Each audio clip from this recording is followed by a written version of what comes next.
Episode की शुरुआत में हम देखते हैं कि इचिगो ने बिना जानपाक्टो के ही सभी ल्यूटेनेंट्स को हरा दिया है, पर तभी कैप्टन कुचकी इचिगो पर हमला कर देता है, जिसे इचिगो आसानी से रोक लेता है और कहता है कि मैं इतना भी कमजोर नहीं हूँ जिसे तुम जब चाहे मार सको।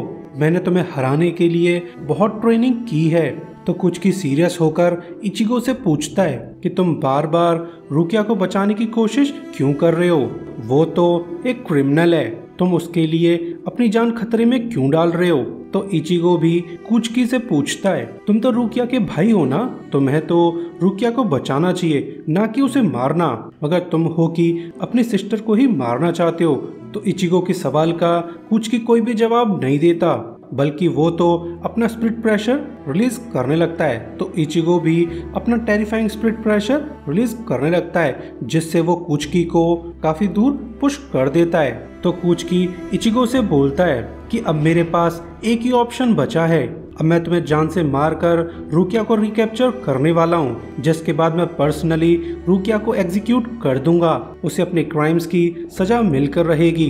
तो ये सुनकर इचिगो उसे टोंट करता है, तुम तो ऐसे कह रहे हो जैसे तुम मुझे हरा सकते हो। इसके बाद इनके बीच तगड़ी फाइट चालू हो जाती है। वही रेंजी रुकिया को प्लेटफॉर्म से दूर ले जा रहा था, तो रुकिया रेंजी से कहती है, मेरी फिक्र मत करो, जाओ जाकर इचिगो की हेल्प करो, वो अकेला बिग ब्रदर का सामना नहीं कर सकता, वो मारा जाएगा। तो रेंजी रुकिया को क्लियर करता है कि इचिगो इतना भी कमजोर नहीं है, वो अपना ख्याल रख सकता है। वैसे भी अब इचिगो कैप्टन कुचकी को टक्कर दे सकता है, तो प्लीज रुकिया अपने दोस्तों पर भरोसा करो। पर रुकिया को अभी भी इचिगो की फिक्र हो रही थी। वही हिल टॉप पर कैप्टन उकिताके के सबऑर्डिनेट्स फॉलन ल्यूटेनेंट्स की हेल्प करने जाने लगते हैं, पर तभी उनके सामने कैप्टन सोईफोन आ जाती है, जो इन लोगों को बुरी तरह से पीटने लगती है। तो कैप्टन उकिताके उसे रोकने के लिए जाने लगता है, पर तभी उसका रास्ता ओल्डमैन यामा रोक लेता है, जो उकिताके से सीरियसली बोलता है कि तुम दोनों कैप्टन्स ने सोक्योकू को डिस्ट्रॉय करके बहुत बड़ा क्राइम किया है, जिसके लिए मैं तुम्हें कभी भी माफ नहीं करूंगा, और अब तुम्हें सजा मैं खुद ही देने वाला हूँ। तो ये सुनकर उकिताके काफी ज्यादा सीरियस हो जाता है, क्योंकि वो लोग स्ट्रॉन्गेस्ट शिनिगामी से फाइट करने वाले हैं। तो कैप्टन क्योराकू उकिताके को लेकर हिल टॉप से दूर भागने लगता है, और यही हाल उसकी ल्यूटेनेंट ननाओ का था।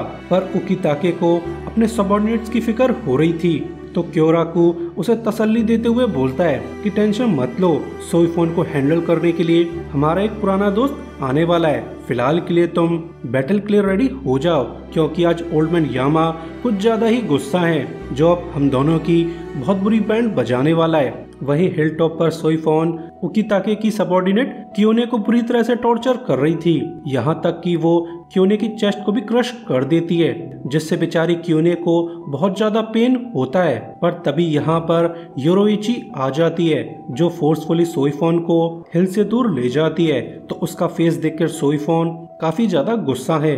वही कैप्टन उनाहाना अपनी ल्यूटेनेंट इसाने को लेकर अपने बैरक्स लौटने लगती है। तो जब इसाने को होश आता है, तब कैप्टन उनाहाना उसे बताती है कि फिक्र मत करो, सभी ल्यूटेनेंट्स जिंदा हैं, वो लड़का तुम लोगों को मारना नहीं चाहता था। तो ये जानकर इसाने काफी ज्यादा रिलीव्ड है। जल्द ही ये लोग स्क्वाड 4 के बैरक्स पहुंच जाते हैं, जहां पर कैप्टन उनाहाना का पेट लैंड कर जाता है, जिसके बाद हमें पता चलता है कि ये वियर्ड क्रीचर असल में कैप्टन उनाहाना की जानपाक्टो है, जो अपनी फर्स्ट फॉर्म में इस क्रिएचर में ट्रांसफॉर्म हो जाती है।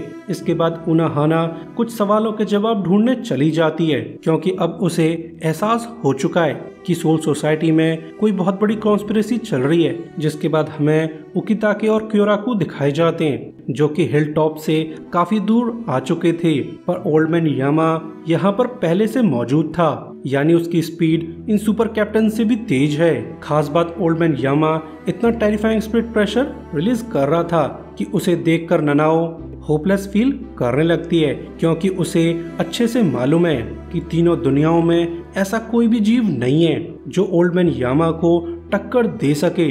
यानी उसका कैप्टन आज बहुत बुरी तरह से पिटने वाला है। पर तभी क्योराकू ननाओ के सामने आ जाता है, जो ननाओ को शील्ड करके उसे बचा लेता है। जिसके बाद क्योराकू ननाओ को एक सेफ जगह तक पहुंचा देता है ताकि नेक्स्ट फाइट में ननाओ हर्ट न हो जाए। जिसके बाद ओल्ड मैन दोनों कैप्टन से बोलता है कि तुम दोनों मेरे फेवरेट डिसाइपल्स थे, जो कि जवानी में बहुत ही ज्यादा शरारती थे, मगर तुम लोग शुरुआत से ही बहुत ही ज्यादा स्ट्रॉन्ग थे, जिस वजह से मैंने तुम्हें ट्रेन किया था। तुम दोनों तो मेरे बच्चों की तरह हो, मगर आज तुम दोनों ने मेरा दिल तोड़ दिया है, जिसकी अब तुम्हें सजा मिलने वाली है। तो कैप्टन क्योराकू ओल्ड मैन यामा से कहता है कि मास्टर, हम ये फाइट करना नहीं चाहते, हम तो बस रुकिया को बचाना चाहते थे, जिसे सजाए मौत नहीं मिलनी चाहिए थी। तो ये सुनकर ओल्ड मैन यामा काफी ज्यादा गुस्सा हो जाता है, जिसके बाद वो अपनी वॉकिंग स्टिक की सील को रिलीज कर देता है, जिससे उसकी स्टिक जानपाक्टो में बदल जाती है और फिर ओल्ड मैन यामा अपना टेरिफाइंग स्पिरिट प्रेशर रिलीज करने लगता है, जिससे पूरी सोल सोसाइटी पर असर पड़ने लगता है। वेल, ये ओल्ड मैन